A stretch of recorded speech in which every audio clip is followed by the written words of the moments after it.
What's up, guys? Welcome back to another episode of Imperfect. And guys, I say this like all the time, but seriously, some of these guests I've been talking to forever, been trying to get on.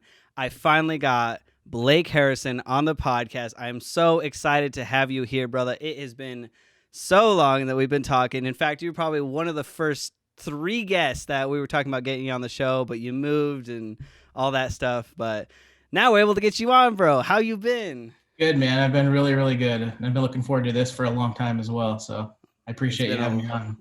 I'm so happy to have you here, man. It's been a long minute. Yeah, dude, it's Fat been quite a minute. while since I saw you last. I think it was what was that quinceanera that we shot in Ogden? Yep, that was a minute ago. That was like it feels like a year maybe. I don't even know at this point. Yeah, it was probably coming up on a year. Yeah, dude, that's crazy. So, as you just mentioned, you are a photographer. I'm a videographer. We worked together at that quinceanera, did another gig together and some others and stuff. But man, I want you to tell me right off the bat, how'd you get into photography? That's a good question, dude. And it's kind of been a long road for me getting into photography. I think where it all started for me was when I served a mission for my church. So I was a missionary for 2 years for my church, and I taught people from all over the world, taught people from Nova Scotia, Sudan, North and South Sudan, a bunch of different countries in Africa and also Mexico. And Wow. then when I was a missionary, I had pictures with those people. And then when I came home from my mission, like those pictures had so much meaning to me because I grew to love those people so much. Right. So I kind of just like learned the value of a photograph, being able to freeze a moment in time because I'm not sure if I'll ever see any of those people again. Mhm. So when I came home from my mission, I grew up in Idaho and spent a lot of time in the mountains with my dad. And every time we would be in the mountains and it would just be like this beautiful scene, my dad would always just like share like some part of his testimony or some faith promoting experience, or he would just have like one of those heart to hearts with me on the mountain and be like, look at all this beautiful creation. God created all this for us.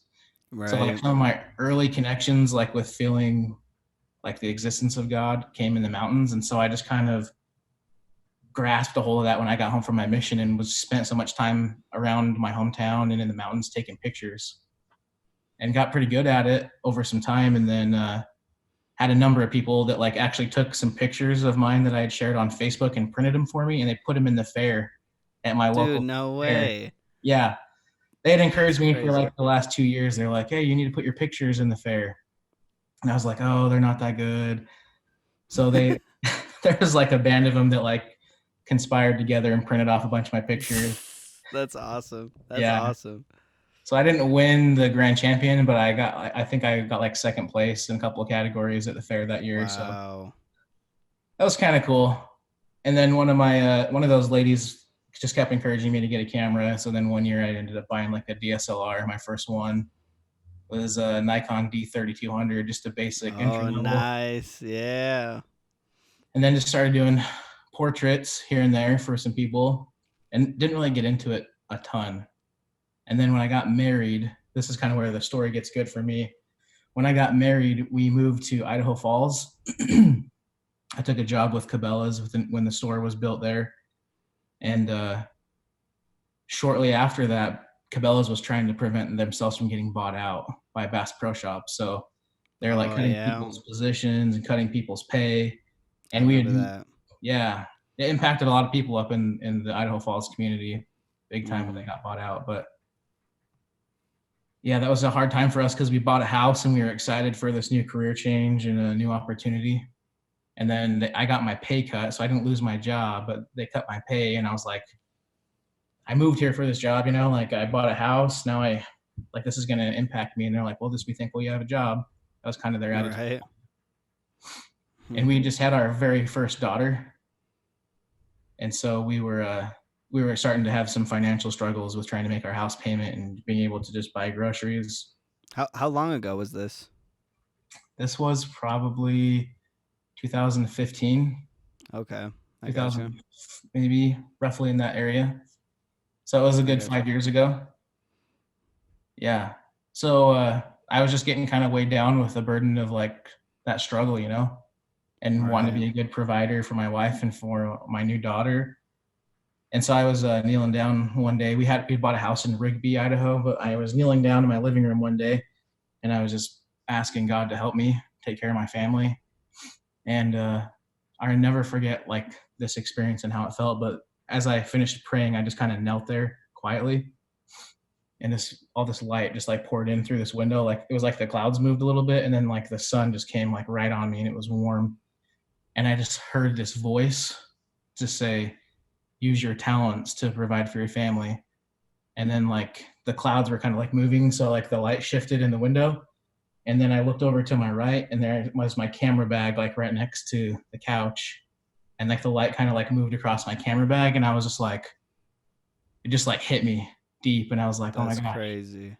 I gotta use my photography to try to provide for my family. So we put an ad out on Facebook, and we kind of shared some of the pictures I'd done, and started doing photo shoots for $50. Wow, dude.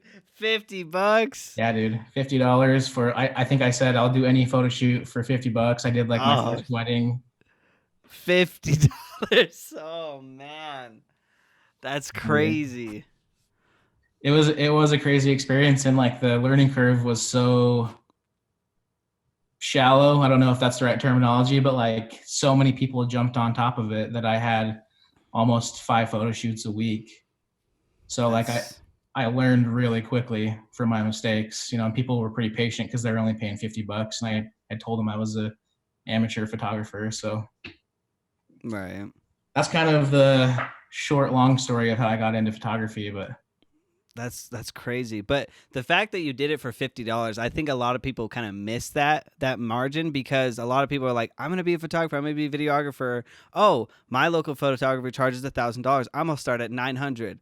Like, you yeah, can't do that. You have to build a portfolio. I did the same thing. I did mine for probably $100. The first couple of wedding videos. I yeah, mean, super super cheap, just because you want that portfolio to get the word out. I think that yeah. was a really smart move. Thanks, dude. It was I had a lot of people kind of criticizing me on social media. They're like, "You're inflating the photography market," but I That yeah, it's tough, man. But it's like, you got to start out like, and you got to yeah, start cheap. You got to show people what you're capable of, and then you move your prices up slowly. But you can't just start out and be like, I'm X amount of money. People are like, dude, where's your work? Oh, I have none. Like, right, what? exactly, you know?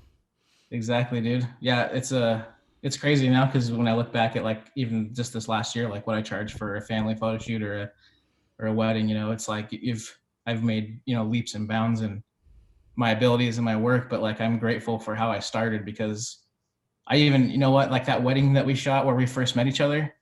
Mm-hmm. That bride was one of my first photo clients ever. That's crazy. And so like she had me do her pictures like every year and then ended up getting to do her wedding. So that's like a huge reward, 5 years later, being able to shoot her wedding for her. So That's awesome. And that was one of my favorite weddings too. Taylor, she's just absolutely phenomenal. Like, they were just amazing. But one thing that really stood out to me, and that really made, I think, the photos and video just really pop, is that she had a kid. And yeah, I love weddings with kids, man. Like, there's something about that, like, kind of capturing this family come together on this big day, I thought it yeah. was really unique. Yeah, that was a unique element to that wedding. And it was fun how it was outside as well in a really beautiful setting. And Oh, what? Oh, the storm, bro. yeah, That's my worst nightmare. Have a wedding and a storm like that comes through. That was even like some light storm. Like, stuff was flying, breaking. yeah. Like, yeah. That was a pretty This- crazy storm that rolled in and it kind of went away as fast as it came in too. It was kind of yeah, strange. it just like in and out, but it was crazy. It's crazy what can happen on your wedding day. Yeah, dude. Yeah, too wild. But so you got into photography. I mean, basically because people took your work and were like, "Hey, check out this." Put it up. Was it the Idaho State Fair, by the way? Was oh no, it wasn't. It was just like my local fair. Like I'm from a town called Malad, Idaho. Oh, So it okay, was my lad. yeah, it was just the Oneida County Fair. Oh, Just nice. just a local one. So, it wasn't like a ton of competition, but there's some good photographers there. So Right, right. But that's still cool that they actually got to put your work up and view that, because that's one of my favorite things about the fairs, is you walk through and just see all these pictures that people take. yeah. So unique. Yeah, there's some talented people too that like you don't realize exist and are putting out work and grinding away, you know what I mean? Mm-hmm. At least for me, I go to the fair and I'm like, man, who is that guy? I've never heard of it. And then people are like, well, you've never heard of that guy before? That's like, I You guess I should need know to. all of them. Yeah, exactly. That's interesting. So one element too, we were kind of talking, especially at that first wedding. And you're telling me this thing that I kind of like. You're telling me that photography, you like to pride your photography on natural light. Like, Yeah. why is that? Okay. So the first part of like why I became a natural light photographer is because it was cheaper, right? Right? Like True. in that moment I shared, when I started shooting pictures, there's a big park in Idaho Falls called Freeman Park, and I did most of my photo shoots there or around the area. And so for me, like I already had my camera purchased, and I was already broke, so I kind of just started where I was at, and didn't have any more money to buy any more gear or anything, but had like my basic wide angle and portrait lens and a basic DSLR, and just kind of launched from there. But as I got more into photography, um, it kind of became a challenge for me to do natural light only shoots. Like there's a drill team, a high school drill team in the Salt Lake area that I've been fortunate to shoot for the last 3 years. And that's one of my favorite photo shoots because it pushes me every year. But like, let's see, 2 years ago, we did a shoot in this old abandoned dance studio downtown Salt Lake. And man, it was dark in there, and I didn't have any like off camera lighting or anything like that. But it took me probably 20 minutes, and they worked with me before. So I was like, just give me 5 or 10 minutes. And it ended up taking me like 20 minutes to try to get what I wanted to do just right. But we ended up pulling these curtains off these windows, and then the light was kind of bouncing off of this other building that was like right next to it. And then we just kind of adjusted the photo shoot to kind of favor the light coming in, and those pictures turned out spectacular. And That's so it's kind of awesome. like just the challenge, of using natural light only, because I surely have had opportunities where I could have easily purchased, some lighting equipment, but for me it's just like the challenge of it, which is fun. Right. I kind of like that too. Like, especially with the wedding, I know big videographers, like big people will pull out whole lighting kits and do that. But, every time I've kind of even talked with a couple, like, hey, I have lighting gear. Like, would you want to take, 23, like how we run off, take pictures video? We can set something up, but it will probably double the time because of setting up the lights, angling, getting extension cords, God, because they're always in the middle of nowhere, Yeah. So it's Yep. just it's just adds so much time and so much pain, and they don't even want to deal with it. I don't even want to deal with it because you're right. I feel like if you just kind of play with the light, work with the light, adjust your ISO the best you can, it's just me the quickest fast option at a wedding. Yeah. The other thing that I think is kind of funny that kind of plays into that too is there's a photo shoot I did once up Logan Canyon in Utah. It's Mm-hmm. really beautiful up there, but I was doing a formal shoot with a bride and groom, and the bride had her wedding, or excuse me, her makeup professionally done. And so like this person that did her makeup came to like where we were meeting, and she's mostly like a professional makeup artist, but I Right. think she dabbles in photography a little bit. Oh, So cool. and I don't know if you've encountered this, like some photographers and videographers are like super chill, like you instantly connect with them, and they're just like Mm-hmm. down to earth, and like you build a friendship. And then some photographers and videographers kind of have like this snobby, like judgmental, like, oh, like is my work better than theirs kind of attitude. Oh, dude, That's how this. that is the biggest truth I've ever heard. My biggest fear has nothing to do with the couple. I get along with like almost all couples, all good, even if they're like tough to work with, whatever. My biggest thing is when I get there and I see the photographer and I'm like, all right, this is what's gonna A or B. Either A, I'm gonna walk up to them and they're gonna be, oh, what's up? Like, how you doing? Or B, I'm gonna walk up to them and be like, hey, make sure you're not in any of my shots. When you're down the aisle, make sure that when they kiss, that you're back 5 steps. Like that's what it immediately tells me beginning of a wedding if it's gonna be good or bad day. Yeah, But most of the 100%. time, yeah, like you'll walk up and be like, yo, what's up? Like, and they're normally chill, but sometimes they're just like, Yeah. oh man, they make it so much more difficult. Like I feel like I've never really had a videographer story, but I feel like photographers are just a lot of photographers will just like be so judgmental of video. Like you make sure like you're out of my way, blah blah blah blah blah. Like I feel like and I guess photo came first. I feel like it's more common, so that's why photo kind of has this leverage over video. Like I need the shot. You're under me, like I'm your boss type thing. You be where I say you're gonna be. Not saying all, but I've definitely had Yeah, a for good sure, dude. a good percentage that are just like, yo, this is how it's gonna be. Yeah, I've experienced that as well, dude. I guess it's just human nature, right? It kind of sucks that people are like that, but I'm pretty chill, so just like let it roll off my back, you know. It's like whatever. But Mm. yeah, this makeup artist, I think she dabbled a little bit in photography, and so she was kind of like had this snobby, like I don't know, attitude right off the bat. But she was like, "So where's your lighting equipment?" And I'm like, "Oh, I don't have any." And she's like, "You're shooting this bride that I did her makeup for, and you don't have any lighting equipment?" I'm like, "Nope." And she kind of just like raised her eyebrows, like not even subtle, you know. She was kind of just like super judgy, whatever. And then Oof. after we finished that shoot, dude, those pictures were some of the best formals I'd ever done. And then I noticed that this lady, she commented on some of my Instagram posts and was like a whole bunch of hard eye emojis, like, "Oh my gosh, these are beautiful." And I was like, "That's what's up." You know, it made me feel good because I'm like, well, you can judge, but like I can still put out some good work without lighting gear, you know. So Mm-hmm. Dude, that's awesome, man. I really like it. Just seeing the pictures that you shot, like they really do turn out absolutely amazing. Like thanks, just dude. natural life. Like I absolutely love how it like looks. But it is a pain. It is a pain sometimes when you have to like I mean, you have so many creative people at a wedding day. I mean, DJ, videographer, photographer, venue host. Like there's a lot of ways that people can kind of overstep. I mean, I've tried to get like a shot on top of the DJ stand once. And I was like, oh, I'm just gonna stand up here and get a shot like of everybody on the dance floor. And I start walking up. The DJ's like, hey, get off my stage. I'm like, oh, I'm just like, sorry, man, I just want to get a quick shot. He's like, no, no, no, nobody up here. I was like, all Dang, right, really? like, He was dude, people territorial. get. I know, like, yeah, for real. It's like this is my area. Everybody back up. Like, Oh, it's dang, man. crazy.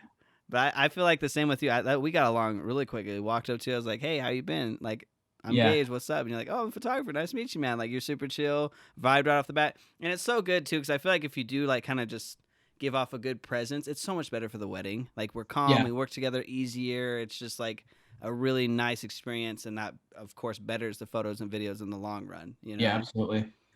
Yeah, dude, I remember knowing like the moment when I was like, dude, this guy's gonna be my friend. We were outside and we were kind of setting up that shot for the wedding dress. Oh, yep, And yep. a truck drove by and they were jamming NF. NF, yeah, dude. And I was like, dude, that's NF. And you're like, your eyes got so big, you're like, you listen to NF? And I'm like, you do. And then we're like, Bro, dude. look what I'm wearing right now, bro. Oh, that's Like, what's and up, dude, right there.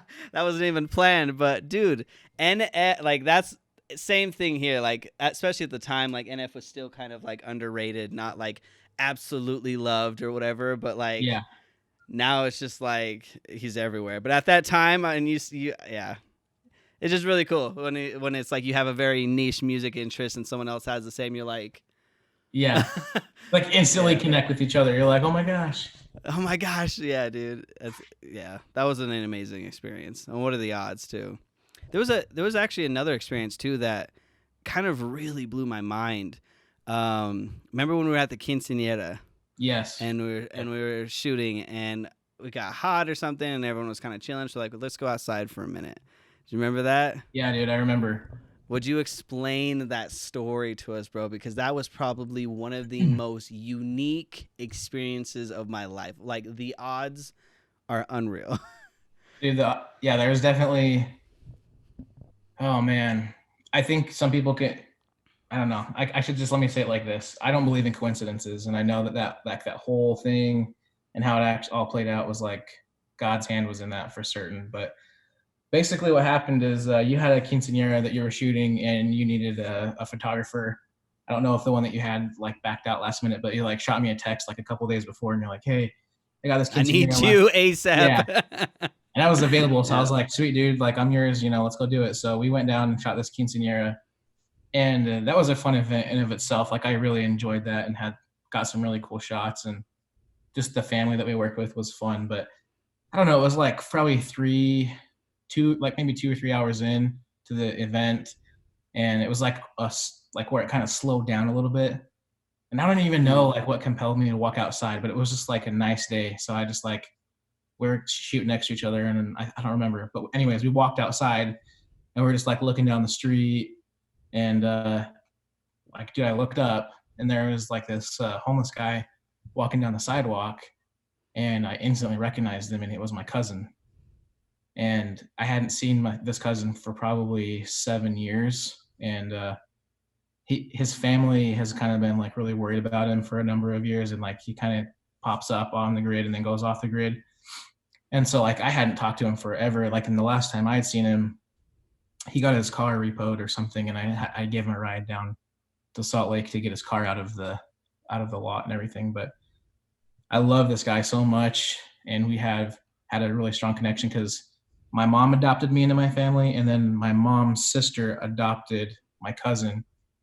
And so like we were the same age, and when we went to these family events, like we always just like kind of found Clicked. refuge in each other because we were both had brown skin, like both were kind of adopted, kind of came through, some of the similar family situations. But yeah, dude. So he comes up and I was like, oh my gosh, I said his name, and he recognized me and we just like hugged and we talked for probably 15 minutes. And, I tried to give him like a little pep talk and like tell him, everything's going to be okay and he'll get through these hard times and stuff. But like, he cried and just told me like that he knew that like God had led us to each other and everything. And that, man, I'm glad you brought that experience up because that was definitely the highlight of that whole quinceanera for me, was being Yeah, able to that see him. just walking outside, and because he was walking kind of in between us at one point, and I saw your face because I was like, I was shooting a tree or something, I can't remember, but I just like looked over and I saw your face kind of double take and your eyes go wide, and I was like, how does he know this guy? Like what? And then I let Yeah. you guys all talk because you guys were just talking. And then when he finished, you came over and I was just like, well, like tell me. And then yeah, you told me the story. We didn't know where he was. Like I haven't seen him in so much time. Like I was like, no way. And I'm thinking in my head, this guy could have literally like went down the other street or been like 5 minutes off of time and we wouldn't even seen him. And here you are running into this guy in a random city, Yeah. in a random street, walking down, and you see each other. That I still can't fathom. It was so mind blowing. Yeah, dude. Like, and I was just so like, I didn't know the details of the quinceanera. So I was just like riding shotgun with you. And I didn't even know. I was just along for the ride. Like, I didn't know where we were shooting. I kind of didn't really know like the agenda. And it just like, I think that we were actually going outside to do something with a drone. Yeah. I think that's why we Yeah. went outside. But like, just like the exact timing of it was like you said, we could have stepped out like 2 minutes later and he would have already passed the building and I Yes. never would have seen him. Yep. That's what blows my mind so much. There was a moment too that I definitely want to stress from my thing is, especially knowing what I know now, is um, watching you guys hug. I just saw him look at you like in this way that he just wanted his whole life to be different. Like he just wanted to let go of his hardships. He just like after everything that happened, he just was just like, you're my brother. Like I love you. Like when he hugged you and he like put his hand on your shoulder and you guys just had that like connection, I was just like, it just hits you hard. Like people have such different lives and experiences and go through such different things, and just seeing this kind of, him, this homeless guy, and then you, a professional photographer making good money, and seeing this dichotomy that 7 years ago, like you said, or many years ago, you guys were running around hanging out at family events and being best friends, and how it's just crazy. It just kind of just made me feel different about so many different things.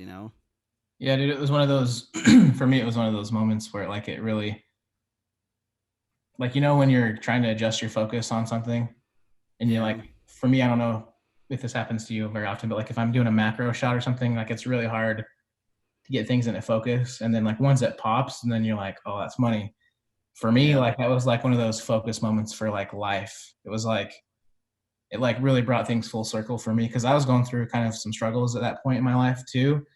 And then like when I realized like how blessed and fortunate I was to like to be there and to have a job and to be shooting a gig and to, I don't know, man.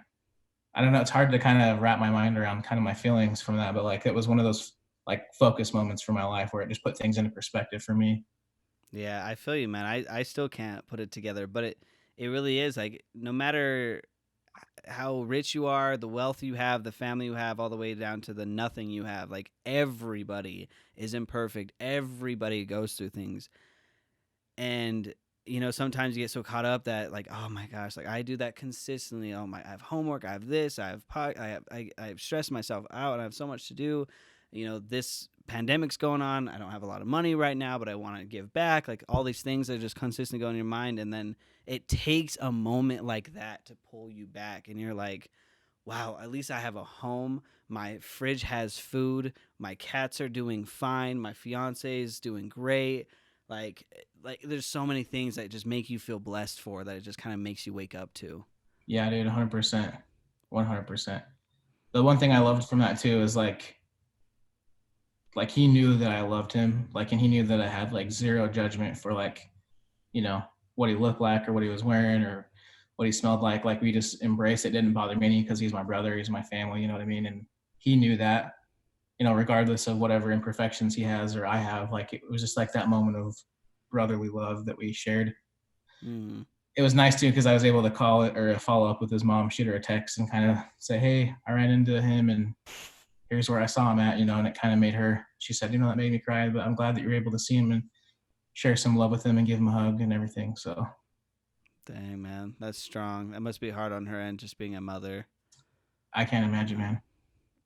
Yeah, I mean, because you have 2 kids, right? 3, yeah, I got You 3 have girls. 3 girls, bro. Yes, What dude. is it like having a house full of 4 girls, man?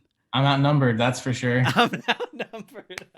And we got 2 dogs, and they're both females too. So it's just, No, yeah, dude. We got a pit that bull and a cocker spaniel. They're both girls, and then we have like my wife, and then 3 girls. I'm the only man of the house. But when when we found out that we were having a girl, I'll be honest, like I was a little disappointed because like every guy when they find out they're gonna have a baby, like they want a boy. yeah. Oh But yeah. then like I instantly just turned to like gratitude because I'm like I shouldn't be selfish. Like I should just be so grateful to have like a healthy baby. And Mm-hmm. then when she was born, I don't know, man, something came over me and I was just like so grateful to be like a dad of like a beautiful little girl. Right. And to be a dad of girls is, I don't know. Yeah. This is what a really wise cowboy once told me that I respect a ton. He just said anybody can be a dad like to a boy because he said it's just different, but he's like it takes a special dad to be a good dad to girls. Mm-hmm. I know he was trying to, say something nice to me to give me a compliment, but he had all girls too. But I thought about that and I'm like, you know what? That's kind of true. At least I Right. accepted that to be truth for myself because I think it does take just a different approach to how you raise a Right. girl compared to a boy. So Yeah, I I love it, believe that. man. I believe that, man. You got to be that kind of dad. But do you think being in the house too? Because I know you're giving off like being the best dad, but on the receiving end, do you think you get like? Do you ever catch yourself being more feminine or watching more girly type shows? Like, does that ever rub off or no? I definitely play more Barbies than I ever thought I would play. It's kind of funny because I've mixed it in pretty good. So like they have like their babies and their Barbies and all their dolls and stuff, which we play.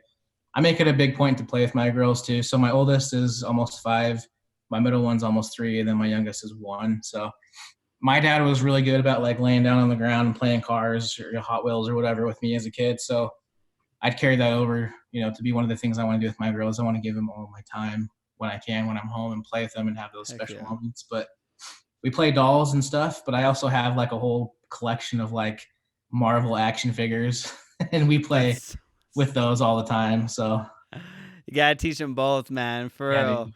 I feel the same way. I didn't grow up with a dad, so I just had a mom my whole life. So I have like this mixture of just being around friends and other males. Like I have this gamer kind of attitude and nerdy whatever.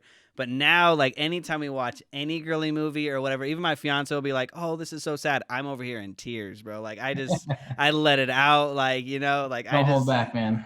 yeah, I Don't just hold have back. that feminine side. My mom's like, just let it out, and I always have. So like, Good for you, dude. That's funny. yeah, it's too good, man. It's too I'm sure I good. do watch way more girly shows and play more Barbies than I ever thought I would, but it's okay with me. I'm good. Right. Hey, it's all good. At least you're having fun. Yeah. That's awesome, man. To kind of serve this conversation though, I don't even think you ever told me this, if I can remember. But you said you were diagnosed with a disease, an illness. What is it? Yeah, I think you can call it like a neurological disease.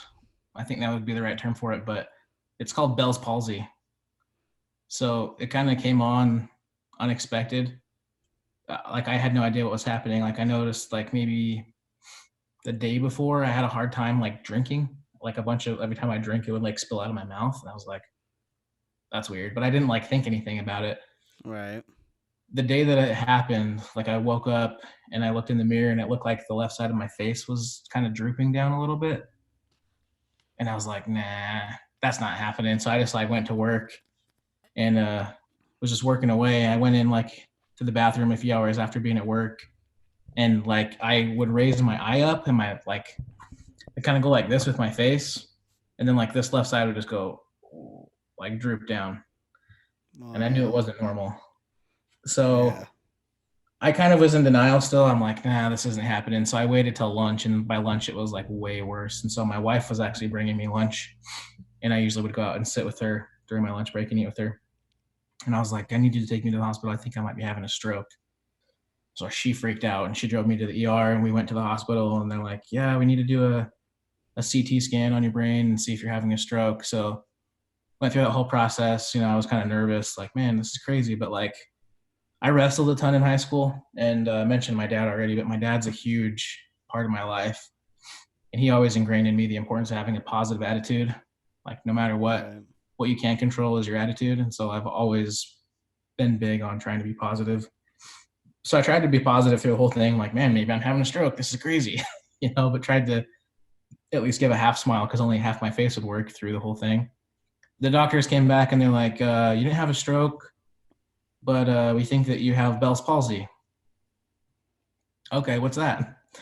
They're like, well, we don't really know because there's like not a lot of research and data on it. But basically, there's a nerve in the back of your head. It's called the seventh cranial nerve. And it goes like from your spine, and then it comes like around the base of your skull behind your ear, and then it sprouts out to like the nerves that control the muscles in your face. And something, they don't know what causes that nerve to become inflamed, and it's in like a bone tubing that's hollow at the base of your skull to protect it. But once it swells up, it basically like crushes itself and causes nerve damage. So they're like, so that's kind of what we think you have. And I'm like, okay. So like, do I schedule an appointment to come back next week? And they're like, if you want to, you can. I'm like, Oh so man. so what's like the road for this? They're like, well, you may get better, you may not. Like it could take 6 months, 6 years, like, or you may never recover. And I was like,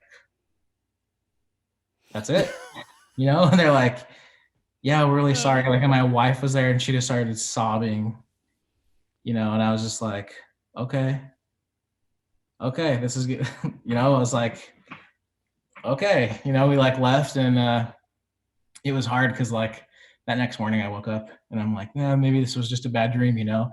And then like when you go in the bathroom, like first thing in the morning, you look in the mirror, like that reality of seeing my face, because like my muscles on the left side of my face weren't working. So like my eye didn't blink. So my eye was like super irritated. And then like the whole left side of my face was just like sagging down, like noticeably. Man. Wow. And so like that was kind of like a bitch slap from reality that like, oh, this is not a dream. Like this is real. Yeah.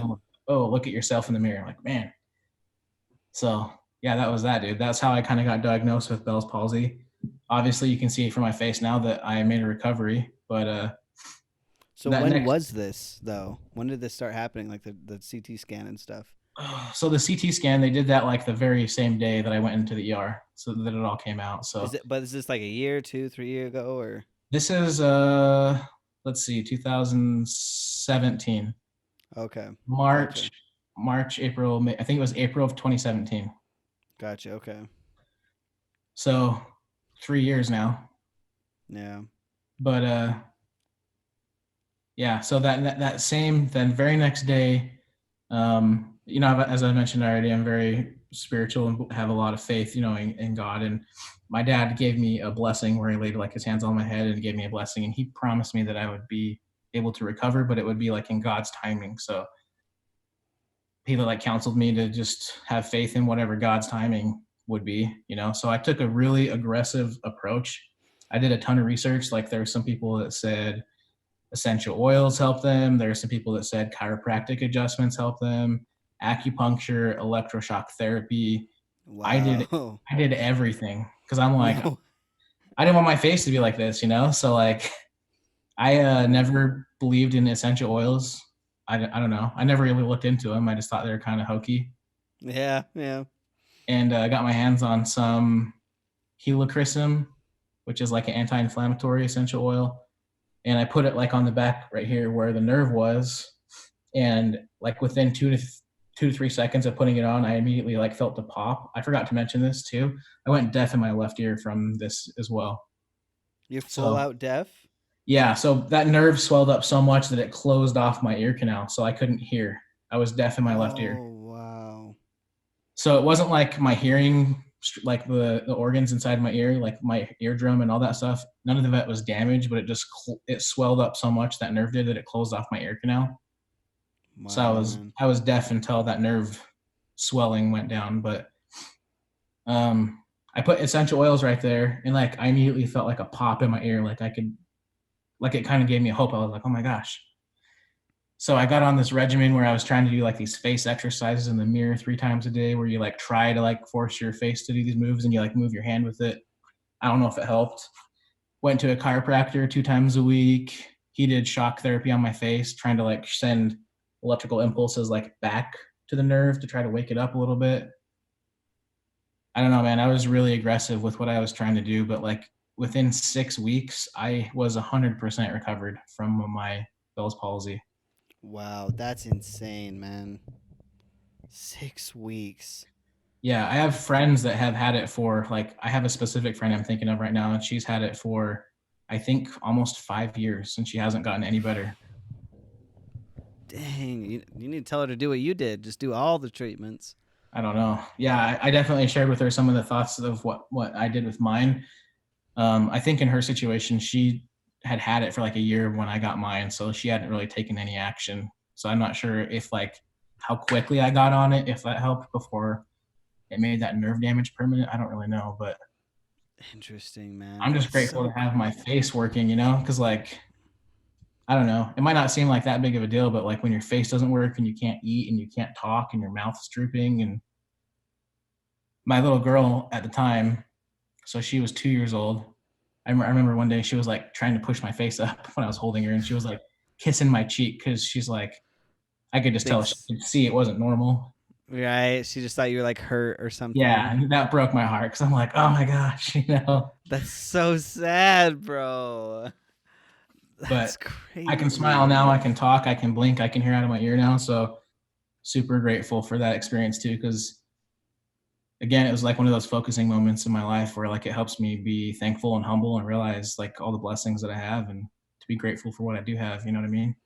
Yeah, for real, man. It's just like again, like the small things, like all of your body functions, being able Yeah, to walk, eat, talk, see, hear, smell, have a working body in your face, or it's just insane. yeah, Like the dude. odds are just against us every day.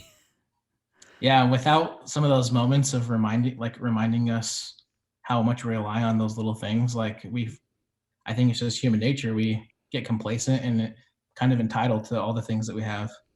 Mm-hmm. So Very true. Very, very true, man. So you moved out though. You moved away from Idaho. You are out in Iowa, right? I did, man. I accepted a job offer back in October, and moved on out here to Iowa. Worked for John Deere at one of their corporate manufacturing facilities, and it's been one of my dream jobs. So I'm grateful to be working for them, being out here in the Midwest. It's kind of crazy. That's awesome, man. So you're not doing any photography though now, are you? I'm not, and that was kind of a big transition for me. But basically, what happened is I was working as a safety director for a mining company in Idaho, and I loved my job there. And I would probably work 55 on busy weeks, 60 hours a week. And then for my photo business, I would shoot usually like 4 to 5 shoots a week. And usually one would always be on Friday or Saturday. So Right. you know what it's like when you have, 4 or 5 shoots a week, how much editing time that translates to. So much, yeah. So I was probably putting in 30, 40 hours a week in my photo business on top of my 50 to 60 hours a week at my regular job. And it just became like, I don't know, it was hard because like for me, like the most important thing is my family. So Right. I worked to provide for them, and so and it kind of felt backwards. Like I would just come home and lock myself in my office and edit pictures for hours and hours, and my girls would be like, "Dad, like let's play, Dad." They want to come talk to me, and so I kind of started looking for opportunities where I could work for a bigger company and make more money and have more time with my family. So, Mm, like long story short, we was super grateful to get this job offer for the position I'm with John Deere, and hung up my camera. And it's not that I hate photography; I still love it, but it translates into way more quality time with my family, and that's really what it's all about for me. So, right, man. Do you think you could make as much money as you're doing now and just work the full photography business, or do you just think that wouldn't be possible? I don't think so, man. I don't think so because I'm making pretty good money right now. I have a really good job and really good insurance benefits. I tried Right. photography for a year, like without any other work, and I did really well. But like there's busy seasons and then there's slow seasons. Like the Yeah. summer is booming with weddings into the fall, and then by the time like January, February, March come around, like it goes dead. Yeah. And then trying to have insurance, for your family and having those benefits and all that stuff, it's just way, I don't know. It's better for me to work for a company where all that's already provided. And I don't Mm, know. I love photography, but I kind of like lost my passion for it a little bit because like I was doing it because I had to instead of doing it because I wanted to, if that what? makes any sense. Yeah. I think about that all the time. Like working, I worked at Dick's Sporting Goods and I loved it because I got to just go to work at 8 and I got to clock out at 5. Like when you swipe, it's done. No more stress, no more context, no more text messaging, no more editing, no more focus, no nothing. You just get to clock out, leave it there, and then you could mentally and physically actually be home and present. Like, and I really do miss that kind of like Yeah. that feeling of just kind of letting it all go. Yep. Yeah. So Yeah, it's been kind of a weird feeling, but like my camera has been in my closet right over here in my office, and I haven't touched it since I moved here.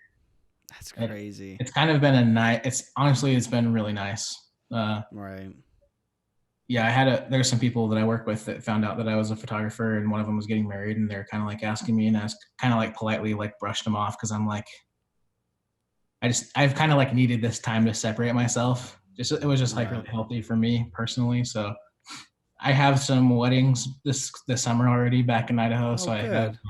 my sister's getting married, and she's always wanted me to shoot her wedding. So I told her I would, and then that drill team I mentioned, I'm trying to coordinate shooting their portraits and action shots when I go out this summer for that. So Dude, awesome. That's I'll get my awesome. camera back up and running here this summer, but it's been nice to take a break from it and step back for a little bit and have better quality time with Right. my family. So Yeah, because it takes so much work, and also unless you're in a busy area, like that's why we're definitely planning on moving to Boise. But you can't like those soft months. You have to be busy. That's yeah, why I'm trying to dip into corporate music videos, promotional videos, whatever it can be to kind of hold those months. But I mean, just talking to a videographer now that's been in the game for 12 years, it's like it took until now to finally be on like a solid schedule where I can actually go out and work, be done at 5 o'clock, and go home with my family. And I'm just yeah, like, man, it's crazy. But I feel like that's also just a lot of businesses. When you build a business, it takes yeah. so much front work to finally have that soft work. It's true, dude. There's a ton of work that goes into running your own business and trying to make it successful, especially if you're doing what you and I have done, where you build it from the ground up. You start with like no clientele, you build your clientele one person at a time. That's a ton of work. I don't think a lot of people realize how much work that takes. I mean, think about just the middle of it, and you probably still had X amount of time to go, but how you're working, like you said, 60 hours a week and then 40 hours a week on top of that, trying to build your business because you can't, you have to build a business, but the first couple years are not financially stable at all. Like Right. that's why you always have to have a consistent job to pay the bills, and then trying to build that up at the same time, but you drive yourself mad. Yeah. Like, Yeah, dude. No kidding. I Yeah. just hate when people are just like, "Oh, I want to build a business." Da da da da. I mean, both sides, like working for somebody and having your own business, there's both pros and cons. It kind of just have to fit your situation. But I mean, people like owning your own business is not, in many people's cases, a good option because you can literally go get a job with, like you said, insurance, great paying, consistently, solidly. Don't have to work with content. Don't have to message, DM, do work with clients, which can also be a whole nother situation. You just clock in, clock out, and it's just so nice. You just got to leave everything there, you know. Yeah, man. And I think that's one thing that a lot of people don't realize about photographers and videographers is like, you do it all, man. Like for you and your business, like you shoot, you edit, you do the marketing, you do the accounting, you do like all the back work, you do the back end communication, like the PR work with all your clients, you set up the shoots, you scout out locations, like you do like every aspect of what most businesses have multiple people doing to make it come together. Mm-hmm. And that's another reason why it takes so much work to make that business come up to where you want it to be. Exactly. It's a lot of work. Like it is a lot of work. But another thing too is like I feel like clients have this kind of sense that, you know, you shoot a video and then you snap your fingers and it's done. You know, they Yeah. don't sit in the office with you when you're spending, you know, averagely 20 to 40 hours, or should I say 30 to 40 hours editing a video. And then you get this draft to them and they could just watch it once and then in a quick 5-minute email be like, "We fixed this, this and this and this." And they think it's so simple. You're like, "Okay, Yeah. like, well, of course, you know, I'll do some revisions for you." But it takes you another 10, 15 hours to get those Right. revisions in when it takes them 5 minutes to write up an email. Like they just don't, it It's doesn't true. translate. It's so true, man. That like when I started early on, I learned from my mistakes. Like I said that at the beginning, but like when I would shoot a wedding, I would realize with my main job and other photo shoots, like it's going to take me 5 weeks to get your pictures back from a wedding. And so in like my contract that I would send out, I would just state that like I kind of give a little breakdown of like all the time that it took to do everything and then just state specifically there. And then when I would have like my bridal consults with the bride and groom or whoever was there, I would just explain to them like here's a time frame. I always meet my deadline. So like if you like want your pictures like a week after, like I'm not that photographer. In fact, most aren't going to be, but I think just like putting that communication out there and setting the expectation did a lot for me because I wouldn't Yeah. communicate that at first. And then like week 2 after the wedding, they'd be like, "Hey, are our pictures done?" And I was like, I hadn't even Yep. started on them, you know? Yeah, it takes time because you have previous weddings that you're trying to catch up on. There's like that time frame in the midsummer when you have, you know, a wedding every Saturday, but then there's a couple where you have 2 weddings a week, and then you're just like a little Yeah, bit dude. back rolled. Yeah, I remember last year I had a wedding on, oh my goodness, a wedding. I shot a wedding on Thursday. And then Friday night, that night I flew out to Chicago. I had a wedding in, oh no, that's backwards. I flew out Thursday night. I shot a wedding in Chicago Friday and then flew back that same night from Chicago back to Salt Lake and had a wedding Saturday all day long. And then in Dang, the middle of that, like I had all my backlogged editing for the photo shoots from the week before and the week before that, you know, that's what I'm crazy saying. times. That is crazy time. Like that's just that's another thing too. Like on Saturdays, like your Saturdays are gone. Especially in a place like when you're in Yes. Idaho, when the best time to go out and do stuff is Saturdays in summer. Well, Yeah, all summer long, you got wedding after wedding after wedding. So again, exactly. there's another thing might not fit people. Me personally, I'm like I could like I'll miss a party or a family get together or whatever. It sucks, but I like it. But a lot of other people that are like, oh my gosh, like I'm home all weekend, all year round, and then summer comes around and then you're out shooting weddings. Yeah, dude, exactly. And when you have a young family, like those Saturdays are like really our only time to spend quality time together. So Yeah. made some decisions, but I feel like it's been good for me so far to be where I'm at right now. But I'm happy to hear that your business is doing good and that you're continuing to grind away, dude, and build the empire that you're working towards. I know you're gonna get there someday. Well, dude, thank you so much, man. Truly, like I'm excited. You know, it feels good to like feel that you're like moving forward and you're growing something. You know. Yeah, and I love watching your work, man. You're so talented. Like just the Thank you. perspective and the way you shoot things. You're really good at what you do. Like I'm grateful to know you, and I love watching your work whenever I get the chance to see new content you put up. So Well, dude, thank you so much, man. It's awesome, and I'm just excited that we met that that one day because I me mean we too. just shot that one wedding, kind of knew each other, talked a little bit, at each other on Instagram, and then I'm like a couple weeks later, I'm like, bro, I need you like now Yeah, because it was last minute. Like I paid them. It was so irritating. I paid them a deposit and everything. And then 3 days before, oh sorry, I can't shoot your thing. What? yeah, no kidding, dude. So thank you so much for being so quick and being willing to help me out literally last minute. So Yeah, man.